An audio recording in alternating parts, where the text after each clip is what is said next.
Lakukan surat resmi pada Presiden, Wakil Presiden, kemudian Ketua DPR, Wakil Ketua DPR, Komnas HAM. Karena kenapa? Ada nggak sih diskriminasi di sini? Ada. Bapak Insinyur Joko Widodo didiskriminasi hari ini. Ada pelaku tindak pidana tidak bersalah. Pernyataan dari Adi Darmawan, ya nampaknya sudah marah, panik, ngamuk begitu kan ya di depan Polda begitu.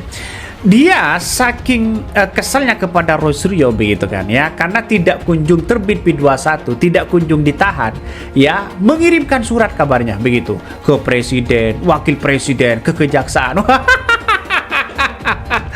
Kok segitu ngebetnya untuk memenjarakan Roy Suryo begitu? Aduh, Adi Darmawan ya, ternyata kalah telak. Ya sudah mengakui bahwa kemenangan Roy Suryo hari ini begitu kan ya. Ini sudah mengakui kalah telak begitu kan. Ini secara tidak langsung bahwa apa yang mau dipertahankan.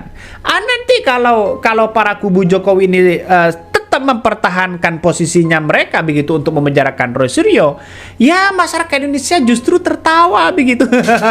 Masa di rezim Pak Prabowo tambah 8 lagi yang akan dipidanakan. Itu kan sungguh luar biasa ya. Dan saya tahu ini mungkin bukan kesalahannya Pak Prabowo, tapi ini adalah kesalahan dari orang-orang yang ada di sekitar Pak Prabowo untuk membusukkan Presiden. Jadi sekali lagi kami hadir atas nama rakyat Indonesia untuk melakukan ini, dan kami menyatakan bahwa ini kami tahu bahwa kami akan dikriminalisasi.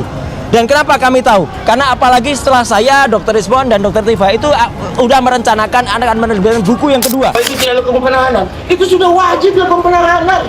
Ini ada apa? Ingat, ada satu hal yang saya juga highlight di sini.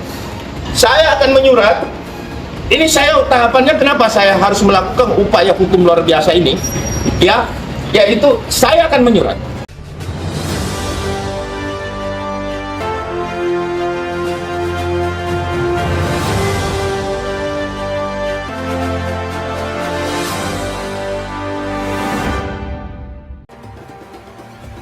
Kuasa hukum Jokowi yakni Yakub Hasibuan meyakini bahwa berkas perkara Roy Suryo CS dalam kasus tudingan ijazah palsu Jokowi sudah dinyatakan lengkap. Adapun hal tersebut didasari pada keterangan Direktur Reserse Kriminal Umum Polda Metro Jaya Kombes Pol Iman Imanudin dalam konferensi pers di Mapolda Metro Jaya pada Selasa 2 Juni 2026 lalu. Setelah P21 ini, kata Yakub, selanjutnya masuk ke tahap 2 yakni penyerahan tersangka dan barang bukti. Pada tahap ini, penyidik kepolisian menyerahkan tersangka beserta barang bukti kepada Jaksa Penuntut Umum atau JPU agar kasus tersebut dapat dilimpahkan ke pengadilan. Oleh karena itu, Yakub beserta tim mengatakan dalam waktu dekat Roy Suryo mungkin menerima panggilan guna menjalani tahap 2 atau bahkan penahanan. Meski demikian, Yakub menegaskan bahwa pihaknya sama sekali tidak pernah mendesak penyidik untuk melakukan penahanan atau tindakan lainnya karena hal tersebut sepenuhnya merupakan kewenangan penyidik. Yakub hanya meyakini bahwa seluruh alat bukti yang telah disampaikan oleh pihaknya dan yang juga telah dikumpulkan oleh penyidik telah memenuhi kebutuhan dalam proses penyidikan.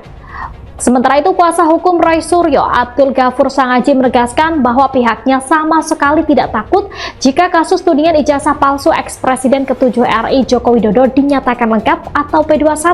Namun hingga kini belum ada kepastian terkait P21 tersebut karena pihaknya belum menerima dokumen atau surat resminya dari Kejaksaan Agung maupun Kejaksaan Tinggi DKI Jakarta, meskipun Polda Metro Jaya sendiri telah menyatakan berkas perkara kasus ijazah Jokowi sudah lengkap. Sementara itu, di Reskrimum Polda Metro Jaya, Kombes Pol Iman Imanudin sebelumnya mengatakan bahwa berkas perkara kasus ijazah yang dikirimkan ke Kejaksaan Tinggi DKI tidak perlu ada perbaikan lagi. Sehingga untuk selanjutnya penyidik akan berkoordinasi untuk menjadwalkan pelimpahan tersangka dan barang bukti ke Kejaksaan. Namun menurut Sangaji, pihaknya belum memperoleh kepastian hukum mengenai apakah perkara tersebut telah memasuki tahap P21 atau belum. Sebab katanya pernyataan yang disampaikan oleh di Reskrimum itu masih bersifat multitafsir sehingga belum memberikan kejelasan.